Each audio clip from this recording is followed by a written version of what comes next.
Welcome to all of you. Railway RRB NTPC exam के लिए जो मैं प्रैक्टिस सीरीज स्टार्ट किया था, जिसमें मैंने 4 सेट प्रोवाइड किया था, ठीक है। यानी उसमें मैंने हर एक सेट में 25-25 क्वेश्चन लेकर के मैं आपको एक सेट कंप्लीट कर रहा हूं।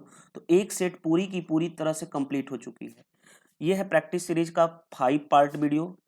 इसमें हम देखेंगे नेक्स्ट जो क्वेश्चन आपके एग्जाम में 2016 के एग्जाम में जो एनटीपीसी के एग्जाम में रियल पूछे गए, वही मैं क्वेश्चन ले रहा हूं। हर एक की आपको पीडीएफ ही मिल जाएगी। आपको पीडीएफ देखिए कैसे मिलेगी, वो मैं बताता हूँ। टेलीग्राम एक ऐप्स है।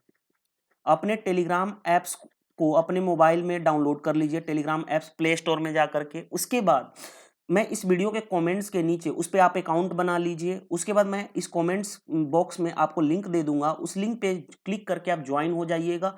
वहां पे ऑलरेडी इससे पहले मैंने सीरीज के 4 पार्ट ऑलरेडी प्रोवाइड किए, तो वो भी आप पीडीएफ उसकी मिल सकती है। और हर एक की आप पीडीएफ की आपको वीडियो सॉल्यूशन भी मिल जाया करेंगे, ठीक है। और वीडियो की टाइमिंग है डेली 7 PM पे, ताकि आपको 2 दिन से वीडियो नहीं दे पाया, थोड़ी सी शेड्यूल बिजी थी इसकी वजह से, अदरवाइज कंटिन्यू रहेगा। देखिए, अब जो हम एग्जाम में क्वेश्चन करेंगे, ऑलरेडी मैं 100 क्वेश्चन करा चुका हूं 4 सेट के अकॉर्डिंग, 1, 2, 3 एंड 4 पार्ट में। तो सीरीज नंबर 4 तक कंप्लीट हुआ और एक सेट हमने पूरी तरह से कंप्लीट कर लिया। ये जो सेट मैं ले रहा हूं, ये क्वेश्चन पूछा गया है 26/4/2016 के 16 को जो पेपर हुआ था एनटीसी का प्री का, उसके शिफ्ट 1 का पेपर है। जो एक्चुअल पेपर आपसे पूछे गए वही मैं लेके चल रहा हूँ। चलिए देर नहीं करते हम स्टार्ट करते हैं सेशन को। देखिए, क्वेश्चन पहला जो है मैथ का क्वेश्चन है। क्वेश्चन को इसको सोल्व करना है, जस्ट लाइक ए सिंप्लीफिकेशन दिया गया है।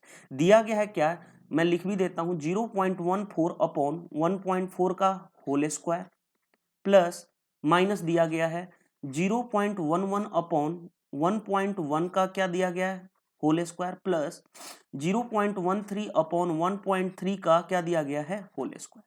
देखिए, आपको पता होना चाहिए डेसिमल है, डेसिमल को हटाऊंगा तो क्या हो जाएगा 14/100, और इधर नीचे वाले को हटाऊंगा तो ऊपर क्या लिखना पड़ेगा 10। इसका क्या हो गया होल स्क्वायर माइनस उसी तरह से 11/100 इंटू 11 ऊपर क्या होगा 10, इसका क्या होगा होल स्क्वायर प्लस इधर कितना हो जाएगा 13/100 इंटू इधर 13 ऊपर क्या हो गया 10 का होल स्क्वायर। बस हमने क्या किया, इसको एक्सपेंड कर दिया। डेसिमल की जो वैल्यू होती है उसके नीचे हमने अकॉर्डिंग टू उसके कर लिया। जैसे अगर मैं बोलूं 1.1, इसका मतलब क्या है 11/10। अगर मैंने बोल दिया 1.20, इसका मतलब क्या है 120/100। तो वही चीज को मैंने इस तरह से कर लिया। 14 से 14 कैंसिल, 1 0 से 1 0 कैंसिल, 11 से 11 कैंसिल, 1 0 से 1 0 कैंसिल, 13 से 13 कैंसिल, 1 0 से 1 0 कैंसिल। ये इधर क्या हो गया 1/10 का होल स्क्वायर माइनस इधर भी क्या हो गया 1/10 का होल स्क्वायर, और ये क्या बच गया 1/10 का होल स्क्वायर। अब देखो 1/10 का होल स्क्वायर माइनस 1/10 का होल स्क्वायर कैंसिल, बचा क्या 1/100, और 1/100 को क्या लिख सकते हो 0.01। तो ये आंसर हो जाएगा। अब 0.01 कौन सा हो गया, option number D is the right answer of this question. तो सारे क्वेश्चन में एक्चुअल एग्जाम में जो पूछे गए वही मैं ले रहा हूं, ठीक है। चलिए, सेकेंड क्वेश्चन पूछा गया है 3, 1, 4, 6, 5, 7, इस तरह से डाटा दिया गया, कहा गया डाटा का रेंज बताओ। तो देखो रेंज होता क्या है, रेंज होता है मैक्सिमम माइनस मिनिमम वैल्यू, ठीक है। मैक्सिमम वैल्यू किस में, देखो इन डाटा में मैक्सिमम सबसे ज्यादा कौन है 8, और मिनिमम क्या दिया गया है 1। तो 8 माइनस 1 यानी रेंज क्या हो जाएगा 7। तो ऑप्शन क्या हो जाएगा C is the right answer of this question.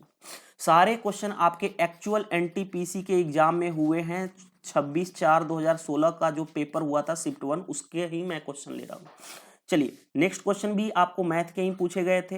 देखिए, दिया गया है यहाँ पे 64 इंटू 5 पे पावर 4, सॉरी इस तरह से नहीं दिया गया है, मैं देखिए 64 इंटू 5 पे पावर 4 माइनस 5 पे पावर 4 इंटू 16 दिया गया है। अब देखिए, आपको देख के ही पता चल रहा है, यहाँ पे क्या पता चल रहा है कि इस 5, यहाँ भी 5 पे पावर 4 है, यहाँ भी 5 पे पावर 4 है ना। तो मैं इसको चाहूं तो क्या लिख सकता हूं, अंदर भी निकाल सकता हूं। तो देखो, अगर मैं करूं तो इसको लिख देता हूं 5 पे पावर 4 बाहर निकाल दिया, तो इधर कितना बचा 64, और इधर कितना बचा -16। 5 पे पावर 4 कितना होता है, 5 पे पावर 4 होता है आपको 625 इंटू 64 में 16 कम किया तो कितना हो गया आपका 48। बस मल्टीप्लाई कर लूं तो मल्टीप्लाई करने के लिए मैं क्या करूं 625 इंटू इसको लिख सकता हूं 50 माइनस 2, 48 को लिख सकता हूं ना 50 माइनस 2। बस इसको कर लेता हूं मल्टीप्लाई 0 50 25 5 दूनी 10 दो 12 6 5 30 1 31 माइनस 2 से मल्टीप्लाई करूंगा तो 0 5 6 दूनी 12। अगर मैं इसमें से घटाता हूं 31 250 में से 1250 को घटाता हूं तो कितना हो जाएगा 30,000 आंसर हो जाएगा। तो ऑप्शन कौन सा हो जाएगा C is the right answer of this question. ठीक है, तो इस तरह से हमने ये 3 क्वेश्चन मैथ के पूछे हुए थे। चलिए नेक्स्ट क्वेश्चन आता है क्वेश्चन नंबर 4। देखिए क्वेश्चन नंबर 4 में कास्टिक सोडा पूछा गया है। इससे पहले देखिए आपको पूछा गया था बेकिंग सोडा। अगर आपने देखा होगा मेरा प्रीवियस सेशन तो मैंने बताया था बेकिंग सोडा होता है सोडियम बाइकार्बोनेट NaHCO3, इसका नाम है सोडियम बाइकार्बोनेट। ठीक है, अगर आपसे पूछा जाए कास्टिक सोडा तो कास्टिक सोडा का किसको बोलते हैं तो सोडियम हाइड्रोक्साइड को बोलते हैं। ठीक है, NaOH इसको बोलते हैं सोडियम हाइड्रोक्साइड। ठीक है, SODIUM हाइड्रोक्साइड HYDROXIDE। तो कास्टिक सोडा किसको बोलते हैं सोडियम हाइड्रोक्साइड को। तो और उसका फॉर्मूला क्या होता है NaOH। अगर बेकिंग सोडा पूछे तो ये होता है NaHCO3, उसको बोलते हैं सोडियम बाइकार्बोनेट। तो इस तरह से आपको पता चल गया। और एक और होता है धोवन सोडा। धोवन सोडा वो होता है सोडियम कार्बोनेट Na2CO3, इसका नाम है सोडियम कार्बोनेट। तो ये सारी चीजें आपको पता होनी चाहिए। तो यहां पे आंसर कास्टिक सोडा का क्या हो जाएगा sodium hydroxide. Option number D is the right answer of this question. चलिए क्वेश्चन नंबर 5 पे आते हैं। क्वेश्चन नंबर 5 दिया गया है कि 180 और 360 के बीच के बने कोण को क्या कहा जाता है। देखिए सारे कोण मैं बता रहा हूं। एक होता है एक्यूट एंगल, ठीक है, एक होता है ऑब्ट्यूस एंगल, एक होता है राइट एंगल और एक होता है रिफ्लेक्स एंगल। देखिए एक्यूट एंगल में क्या होता है थीटा क्या होता है 0 से तो बड़ा होता है लेकिन 90 से क्या होता है छोटा। एक्यूट एंगल को हिंदी में बोलते हैं न्यून कोण। ठीक है, अब मैं हर जगह लिख नहीं रहा। ऑब्ट्यूस एंगल को बोलते हैं अधिक कोण। ऑब्ट्यूस एंगल क्या होता है इसमें क्या होता है थीटा 90 से तो बड़ा होता है लेकिन 180 से क्या होता है छोटा। ठीक है, एक होता है राइट एंगल। राइट एंगल को बोलते हैं समकोण एंगल, समकोण कोण, समकोण बोलते हैं। तो इसमें क्या होता है थीटा 90 डिग्री के बराबर होता है। और रिफ्लेक्स एंगल होता है बाह्य कोण या बोला जाता है बृहत कोण। रिफ्लेक्स एंगल को ये होता है थीटा की वैल्यू इसमें 180 से ज्यादा होती है और 360 से छोटी होती है।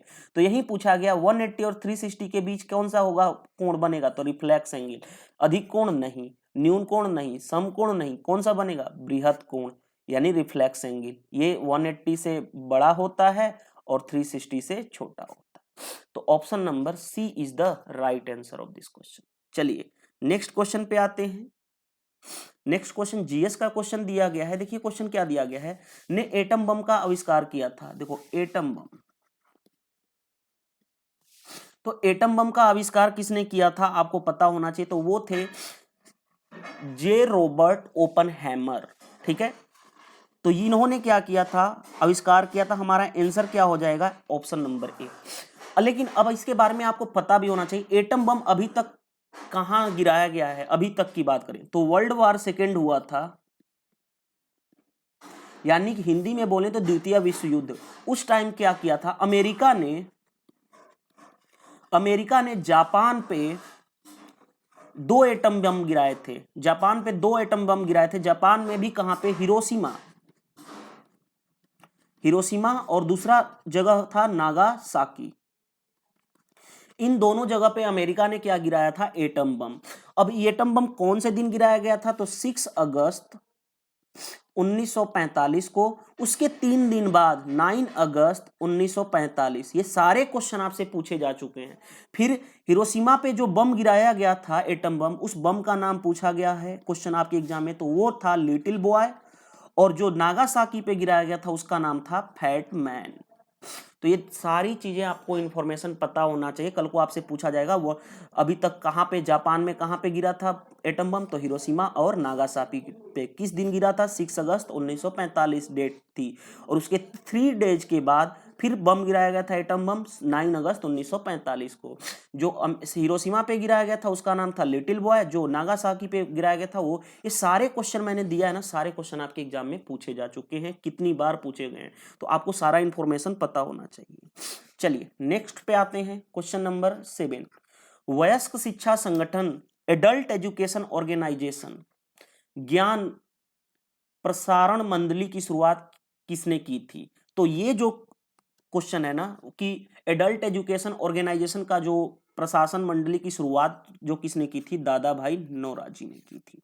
तो ये आपको बायोलॉजी का क्वेश्चन, सॉरी फॉर दैट, ये जीके का क्वेश्चन है, तो आपको याद होना चाहिए। चलिए नेक्स्ट क्वेश्चन आता है, क्वेश्चन नंबर 8। क्वेश्चन नंबर 8 देखिए क्या कहा जा रहा है। WWF रोशनी कम करते हुए बंद करते हुए हर वर्ष अर्थ आवर्स आयोजित की जाती है।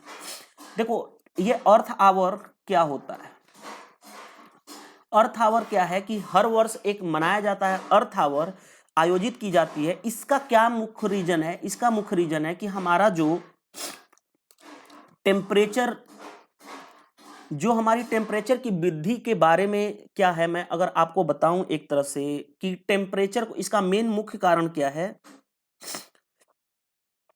कि टेम्परेचर जो बढ़ रहा है ना, यानी हम बिजली की खपत ज्यादा से ज्यादा कर रहे हैं, तो उसको हम क्या करें? कम करने की कोशिश करें। ठीक है, तो विश्वव्यापी तापक्रम वृद्धि के बारे में दिलाने के लिए, ये कम करने के लिए, जो हमारे टेम्परेचर में वृद्धि हो रही है हमारे, इसीलिए हम अर्थ आवर का आयोजित किया जाता है WWF, ताकि हम रोशनी को कम करते हुए, बंद करते हुए, मतलब उस दिन क्या करें? अर्थ आवर के दिन हम क्या करें? पूरे विश्व मिल करके क्या करें? टेम्परेचर को कम करें, यानी उस दिन हम सारी लाइटें वगैरह सारा कुछ आपको कुछ टाइम के लिए हमें बंद करना हो। ठीक है, तो option number A is the right answer of this question. चलिए, सॉरी ए नहीं, सॉरी ए नहीं होगा, क्योंकि हमें क्या करना है, देखिए इसका मेन मकसद यहाँ पे ऑप्शन ए नहीं होगा, ऑप्शन बी होगा। अर्थ आवर इसलिए मनाया जाता है, टेम्परेचर जो हमारा बढ़ रहा है इन्वायरमेंट में, उसके टेम्परेचर को कम करने के लिए हम अर्थ आवर मनाते हैं, ताकि हमारा जो विश्व है, हमारा जो वर्ल्ड है, उसमें अच्छे से प्रोत्साहन हो सके। इसके लिए हम क्या करते हैं? टेम्परेचर को कम करने के लिए हम अर्थ आवर मनाते हैं। और उस दिन क्या की जाती है? सारी जो बिजली की खपत ज्यादा से ज्यादा हो रही है, तो उसको कम किया जाता है, यानी कि उस दिन क्या किया जाता है? कुछ टाइम के लिए बंद किया जाता है। तो इसका ऑप्शन बी होगा, नॉट ए, क्योंकि जो टेम्परेचर की वृद्धि है उसको आगे थोड़े ना वृद्धि को बढ़ाने के लिए नहीं किया जा रहा है, उसको घटाने के लिए किया जा रहा है। ठीक है, और इसमें क्या किया जाता है कि इसमें जो टेम्परेचर जो हमारा बढ़ रहा है, तो उस दिन लाइट वगैरह सारा कुछ ऑफ कर दिया जाता है कुछ टाइम के लिए, तो उसके लिए हम अर्थ आवर की आयोजित करते हैं। ठीक है, चलिए नेक्स्ट क्वेश्चन पे आते हैं। इलाहाबाद का पुराना नाम, देखो इलाहाबाद का पुराना नाम प्रयागराज था, और आज फिर चेंज होकर के क्या हो गया है? प्रयागराज। तो आपसे पुराना नाम पूछे या नया नाम बदल करके पूछे कि क्या है अब, तो भी प्रयागराज होगा। ठीक है, चलिए क्वेश्चन नंबर 10 पे आते हैं। क्वेश्चन नंबर 10 देखिए क्या कहा गया है। कृष्णा नदी विवाद विवाद में एक पक्ष नहीं है। कृष्णा नदी विवाद में एक पक्ष नहीं है, आंध्र प्रदेश, महाराष्ट्र और कर्नाटका। तो यहाँ पे ऑप्शन हो जाएगा Tamil Nadu is the right answer of this question. ठीक है, जो कृष्णा नदी है विवाद में एक पक्ष नहीं है, तो वो है तमिलनाडु। अदरवाइज आंध्र प्रदेश, महाराष्ट्र, कर्नाटका क्या है? ये अपने से, अब देखो कृष्णा नदी क्या करती है? बंगाल की खाड़ी में जाके गिरती है। ठीक है, तो तमिलनाडु एक पक्ष नहीं है। अदरवाइज यहाँ पे सारी जो है कर्नाटक, आंध्र प्रदेश, महाराष्ट्र, ये क्या है? उस पे एक विवाद का पक्ष बना हुआ है। ठीक है, उस नदी को लेकर के, उसके जल को लेकर के। चलिए आगे क्वेश्चन बढ़ते हैं, क्वेश्चन नंबर 11। वर्ष 2014 में भारत का राष्ट्रीय सुरक्षा सलाहकार किसे नियुक्त किया गया? अब देखिए वर्ष 2014 में पूछा गया है कि किसे नियुक्त किया गया था, तो ये जो हैं अजीत कुमार डोभाल थे। ठीक है, इनको क्या किया था, वर्ष 2014 में भारत का राष्ट्रीय सुरक्षा सलाहकार नियुक्त किया गया था। चलिए क्वेश्चन नंबर 12, 2016 में आईसीसी महिला क्रिकेट T20 में कुल कितनी टीमें थी? तो उनमें कुल कितने टीमें थी? 8 टीमें थी, आई थिंक 8 थी, 8 नहीं, मेरे को एक 10 कुल टीमें 9 थी, ठीक है, 8 नहीं थी 9 थी। और बात और भी मैं बताने वाला हूं, उसमें जो था कौन जीता था, तो उसमें जो जीता था वो कुल 9 टीमें थी और उसमें जो जीत हुई थी फाइनली वो वेस्ट इंडीज की हुई थी। वेस्ट इंडीज ने क्या किया था, जीता था उस T20 को, महिला को। 2016 आईसीसी महिला T20 जो क्रिकेट का हुआ था उसमें क्या कुल टीमें 9 थी और उसमें जो जीत हासिल किया था वो कौन किया था, वेस्ट इंडीज ने। चलिए नेक्स्ट क्वेश्चन आपको बायोलॉजी का क्वेश्चन है। बायोलॉजी में क्वेश्चन पूछा गया है, ये क्वेश्चन नंबर 13, पाचन तंत्र में मौजूद गैस्ट्रिक जूस में शामिल होता है, तो वो शामिल क्या होता है, नाइट्रिक एसिड। आप HNO3, ये क्या होता है, नाइट्रिक एसिड। तो उसके जो पाचन तंत्र में मौजूद जो गैस्ट्रिक जूस होता है वो उसमें क्या होता है, नाइट्रिक एसिड होता है। तो option number C is the right answer of this question. चलिए क्वेश्चन नंबर 14 पे आते हैं। क्वेश्चन नंबर 14 क्या कहा गया है, दो धनात्मक पूर्णांकों का योग कितना है, 55। यदि उनका अंतर क्या है, 9, तो उसका गुणनफल ज्ञात करें। देखिए मान लेते हैं दो धनात्मक पूर्णांक a और b हैं, तो a प्लस बी कितना दिया गया, 55, इक्वेशन फर्स्ट। आगे बढ़ते हैं, उनका अंतर a minus B is equal to कितना दिया गया, 9, इक्वेशन सेकेंड। तो उनका गुणनफल हमें a और b मिल जाए तो हम मल्टीप्लाई करके पता लगा लेंगे कि a इंटू बी क्या हो, a इंटू बी क्या होगा। तो इसको मैं क्या करता हूँ, 1 और इक्वेशन 1 और 2 को ऐड कर देता हूँ, तो क्या हो गया, cancel. 2a is equal to कितना हो गया, 9 5 14 64। तो a की वैल्यू कितनी हो गई, 32। a की वैल्यू अगर 32 हो गई हमारे पास, तो हम यहां से निकाल सकते हैं a की इक्वेशन 2 से 32 minus B is equal to 9।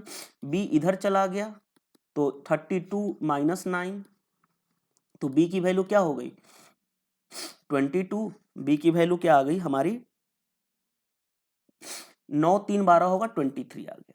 अब जब b की वैल्यू 23 आ गई, हमसे पूछा गया a इंटू बी, a की वैल्यू 32, b की वैल्यू 22। तो अब क्या करें, मल्टीप्लाई करें। अब पूरा मल्टीप्लाई नहीं किया जाता है, देखो 2 इंटू 2, लास्ट में क्या होना चाहिए, 4। देखो लास्ट के डिजिट 6 है, 5 है, 2 है, 4 किस में है, इसमें। तो option A is the right answer, no need to calculate, ये पूरा कैलकुलेट करने की जरूरत नहीं, यूनिट डिजिट का यूज किया गया, इकाई का अंक का, ठीक है। चलिए नेक्स्ट क्वेश्चन पे आते हैं। देखिए नेक्स्ट क्वेश्चन क्या कहा गया है, सूर्य का प्रमुख तत्व कौन है। सूर्य का जो प्रमुख तत्व है वो है आपको हाइड्रोजन। ये आपको याद रख लीजिएगा, ये क्वेश्चन पूछा गया एग्जाम में, ठीक है। चलिए नेक्स्ट क्वेश्चन पे आते हैं, क्वेश्चन नंबर 16। देखिए क्वेश्चन नंबर 16 क्या कहा गया है, 10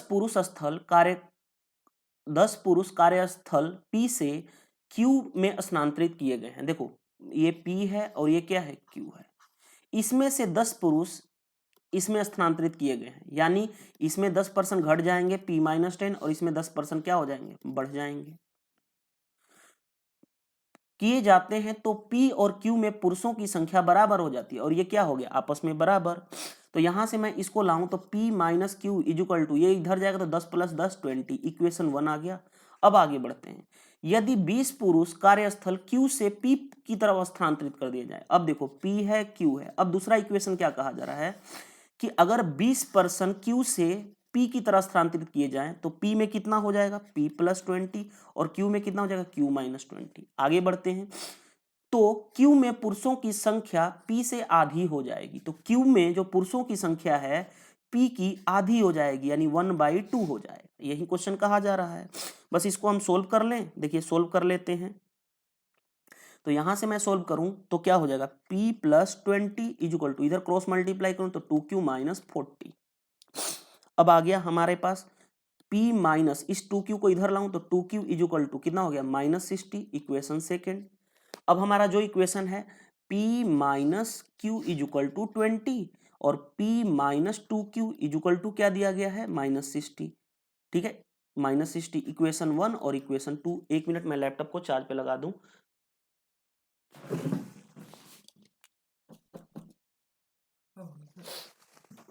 हाँ, तो देखिए अब हमारा ये हो गया, दो इक्वेशन बन गया। अब हमें चाहिए क्या, क्यू में पुरुषों की संख्या में क्यू निकालना है, तो 1 माइनस 2 कर दूं, 1 माइनस 2, तो देखो माइनस माइनस माइनस प्लस और minus minus plus, P cancel हो गया। अब देखो 2q माइनस क्यू कितना बचा, क्यू इधर कितना बचा 60 और 20 80, तो क्यू में पुरुषों की संख्या कितनी है 80, तो ऑप्शन कौन सा हो जाएगा, B is the right answer of this question.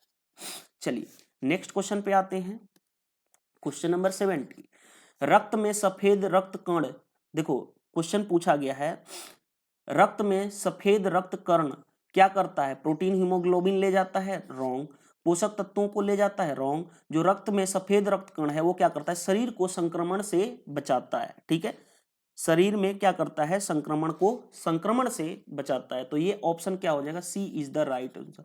खून जमने में मदद करता है, नहीं, ठीक है, तो option number C is the right answer of this question. चलिए नेक्स्ट क्वेश्चन देखिए, 18 to 20 एक रीजनिंग का क्वेश्चन है, एक जस्ट लाइक ए पजल की तरह आपसे दिया गया है, आपसे क्वेश्चन देखिए दिया क्या गया है, 18 to 20 निम्नलिखित जानकारियों पर विचार करें और इस पर आधारित, कहा जा रहा है 4 बॉक्स जिसमें प्रत्येक में गेंदें इस प्रकार रखी गई, 4 बॉक्स है, एक बॉक्स, दूसरा बॉक्स, चलो मैं बॉक्स भी बना देता हूं, ये फर्स्ट बॉक्स है, सेकेंड बॉक्स है, थर्ड बॉक्स है एंड फोर्थ बॉक्स है, नंबरिंग कर देता हूं, first second third and fourth.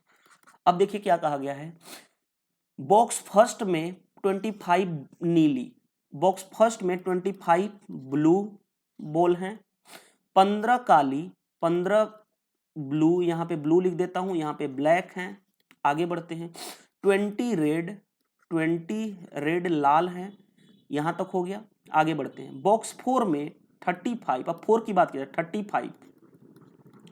35 क्या है, येलो, ठीक है, 10 रेड, 10 रेड कलर के हैं, 40 ब्लैक, ठीक है, आगे बढ़ते हैं, अब बॉक्स 2 की बात किया जा रहा है, बॉक्स 2 में 50 क्या है, ब्लू, एंड बॉक्स 3 में 25 हरा, बॉक्स 3 की बात करें 25 ग्रीन, आगे 15 सफेद, 15 व्हाइट, आगे बढ़ते हैं, 10 पीली, 10 येलो एंड 5 नीली यानी 5 ब्लू हैं, ठीक है, हमने पार्टीशन कर दिया, कलर में दिखा देता हूं आपको इधर से, ठीक है। अब देखिए आगे क्वेश्चन क्या कहा जा रहा है, अब क्वेश्चन पे आते हैं, क्वेश्चन देखिए दिया गया है, यदि बॉक्स के 4 पीले और 10 काले गेंदों को बॉक्स 3 के, अब देखो यहाँ पे बॉक्स 3 सफेद और ये यहाँ पे 3 के या कुछ बॉल होना चाहिए, यहाँ पे थोड़ी सी मिस्टेक दी गई, आप एक बार फिर से पढ़िएगा, देखिए बॉक्स 4 के 10 काले 10 पीले 10 काले गेंदों को बॉक्स 3 सफेद और 2 नीले गेंदों में बदल दिया जाए, अरे बॉक्स 3 के कहा जाए ना, 3 के या कुछ नहीं दिया गया, प्रॉपर नहीं क्वेश्चन का स्टेटमेंट दिया गया है, चलो फिर भी मैं मान लेता हूं बॉक्स 3 के सफेद और 2 बॉक्स 3, अब देखो बॉक्स कौन सा बॉक्स है नहीं पता है, बॉक्स नहीं पता है, 3 सफेद और 2 नीलों में बदल दिया जाए, बॉक्स 4 के 5 काले गेंदों को बॉक्स 2 में बदल दिया जाए, तो अधिकतम गेंदों वाला बॉक्स कौन सा होगा। देखो अगर ये क्वेश्चन यहाँ पे तो मिस्टेक दिया गया है क्योंकि बॉक्स कौन सा बॉक्स डिसाइड नहीं किया गया है, ठीक है, बॉक्स 2 3, बॉक्स 3 लिखेंगे तो सफेद कितने, ये बदलने का प्रोसेस नहीं बताया गया है कि कितने बदलने जाए बॉल, अगर मान लो बदलने भी गए, देखो अगर मैं आपको एक चीज बताता हूँ, जैसे मान लो कि ये क्या है, एक वीकर है, ठीक है, ये वीकर है, ठीक है, और दूसरा ये भी वीकर है, ठीक है, ये ए है, ये मैथ का एक जस्ट लाइक ए मैथ मैं समझा रहा हूं, इस बीकर में वाटर और मिल्क मिला करके कितने लीटर हैं, 5 लीटर है, ठीक है, वाटर और मिल्क मिला करके दोनों 5 लीटर हैं, अब कहा गया इसमें से 2 लीटर मैंने इसमें डाल दिया और बदल दिया, इसमें से 2 लीटर मैंने इसमें डाल दिया और इसमें से 2 लीटर कुछ अलग चीजें मैंने डाल दिया, बदल दिया, बदलने का मतलब क्या होता है, उधर से 2 लीटर ले लिया और इधर से ले लिया, तो भी अगर मैं बोलूं वाटर में इसमें कितने सॉल्यूशन हो गए, तो 3 लीटर, 2 लीटर जाने के बाद 3 लीटर बचा, फिर 2 लीटर आ गया यानी 5 लीटर, और इसमें भी उतना ही था जितना पहले था, यानी बदलने से क्या होगा, कभी भी क्वांटिटी चेंज नहीं हो सकती, हाँ उसके कंसंट्रेशन में फर्क पड़ सकता है लेकिन उसकी क्वांटिटी थोड़े ना चेंज हो जाएगी। तो यानी आपसे देखिए क्वेश्चन पूछा क्या गया है, देखिए ध्यान से, वैसे इसका हम आंसर नहीं निकाल सकते, लेकिन अगर क्वेश्चन दिया भी गया है, बदलने की बात किया गया, तो क्या जरूरत है बदलने की। देखो क्वेश्चन फाइनली क्या पूछा गया है, अधिकतम गेंदों वाला बॉक्स क्या है, किसी में से किसी को बदल दो। बॉक्स में बदलने से बॉल का कलर चेंज हो सकता है, बॉल तो नहीं चेंज हो सकता ना। यानी मान लो मैंने 3 बॉल आपको दे दिया और आपसे 3 बॉल ब्लैक ले लिया, तो कलर चेंज हो गया, लेकिन बॉल तो दोनों ने बदला, तो सेम सेम बदलेंगे। तो यहाँ पे देखो टोटल बॉल कितने हो जाएंगे, 25 25 15 कितना हो गया, 20 10 30 40, 40 और 20 60, टोटल 60 बॉल हो गए। यहाँ पे कितने हैं, 50 बॉल हैं। यहाँ पे मैं जोड़ूं 25 15 40 10 50 5 55 बॉल यहाँ पे, और यहाँ पे कितने हैं 35 40 10 50 3 40 10 50 3 80 85 बॉल। अब एक दूसरे में बदल दें तो भी बॉल में कोई फर्क नहीं पड़ेगा। हाँ, उसके कलर में फर्क पड़ सकता है, लेकिन बॉल में थोड़े ना, क्योंकि ये थोड़े ना कि दे देना है, बदलना है आपस में, तो बदलने से कोई फर्क नहीं पड़ेगा। अब क्वेश्चन पूछा गया अधिकतम गेंदों वाला बॉक्स कौन सा होगा, तो सबसे ज्यादा बॉल किस में होंगे, 85, यानी बॉक्स 4 में। Option D is the right answer. वैसे इस क्वेश्चन का आंसर नहीं निकाला जा सकता है जब तक यहाँ पे कुछ नहीं दिया है। चलिए अब आते हैं क्वेश्चन नंबर 19 पे। बॉक्स 3 में गेंदों की संख्या बॉक्स 1 में गेंदों की संख्या का अनुपात है, यानी कि बॉक्स 3 अपॉन बॉक्स 1 पूछा गया है। तो बॉक्स 3 में कितने बॉल हैं, 55, बॉक्स 1 में कितने बॉल, 60। मैं काटूं तो 11 से काटूं, 11 से नहीं, अगर मैं 5 से काटूं तो 11, और 5 से काटूं तो 12, तो 11 अपॉन 12 कौन सा हो जाएगा, option number C is the right answer of this question. तो क्वेश्चन नंबर 19 का क्या आंसर हो जाएगा, सी। चलिए नेक्स्ट क्वेश्चन पे आते हैं, क्वेश्चन नंबर 20। लाल और नीली गेंदों की कुल संख्या का अंतर बताओ। देखो लाल, अब मैं यहां पे आता हूं, रेड पहले वाले बॉक्स में 20 हैं, मैं रेड की बात कर रहा हूं। यहां पे रेड कितने हैं, यहां पे रेड ब्लू है नहीं है, यहां पे ग्रीन व्हाइट येलो और ब्लू है नहीं है, यहां पे रेड कितने हैं 10, यानी टोटल रेड कितने हो गए 30। अब आते हैं ब्लू की बात करें, क्योंकि ब्लू ब्लू कितने हैं यहाँ पे तो 25, यहाँ पे ब्लू कितने हैं 50, यहाँ पे ब्लू कितने हैं 5, और यहाँ पे ब्लू कितने हैं, यहाँ पे ब्लू है ही नहीं। तो अब बताओ, देखो ध्यान से, यहाँ पे कितना हो गया 25 5 30 80, दोनों के बीच का अंतर यानी 80 माइनस 30, यानी कितने का अंतर है 50 का। तो ऑप्शन क्या हो जाएगा, D is the right answer of this question. तो ये क्वेश्चन आपसे अच्छा क्वेश्चन में से एक था, बस हो सकता है यहाँ पे थोड़ा सा डाटा गलत दिया, बाकी तो 2 क्वेश्चन इजिली आप कर सकते हो। चलिए नेक्स्ट क्वेश्चन पे आते हैं। देखिए नेक्स्ट क्वेश्चन दिया गया है आपसे, एक सीरीज का क्वेश्चन दिया गया है। नीचे दिए गए श्रृंखला में अगली संख्या का दोगुना क्या होगा, अगली संख्या का दोगुना पूछा गया है, यानी यहां पे जो संख्या होगी उसका 2 टाइम्स क्या होगा। तो देखो ध्यान से, पहले 1 2 5 10 17 26 37 क्वेश्चन मार्क, लेकिन इस संख्या का डबल पूछ रहा है क्या होगा। देखो ध्यान से, लोग नहीं पढ़ते हैं, वो समझते हैं कि यहाँ पे निकालना है। देखो यहाँ से कैसे बढ़ रहा है, 1 जोड़ा, यहाँ से अगर मैं जोड़ना है तो 3 जोड़ूंगा, यहाँ से 5 से 10 लाना है 5 जोड़ना पड़ेगा, फिर क्या जोड़ना पड़ेगा 7। देखो पैटर्न पता चला गया, और नंबर का पैटर्न चल रहा है। यहाँ पे मैं जोड़ूंगा 9, यहाँ से मैं जोड़ूंगा 11, तो नेक्स्ट क्या जोड़ूंगा 13, और 37 में 13 जोड़ूंगा तो कितना आएगा 50, यानी यहाँ पे जो नंबर होना चाहिए 50, लोग 50 आंसर मार देते हैं, लेकिन दैट इज रॉन्ग। आपको समझ में आना चाहिए, पूछा क्या गया, जो नंबर आएगा उसका डबल क्या होगा, यानी डबल कितना होगा 100। तो option A is the right answer of this question. ठीक है, चलिए नेक्स्ट क्वेश्चन पे आते हैं,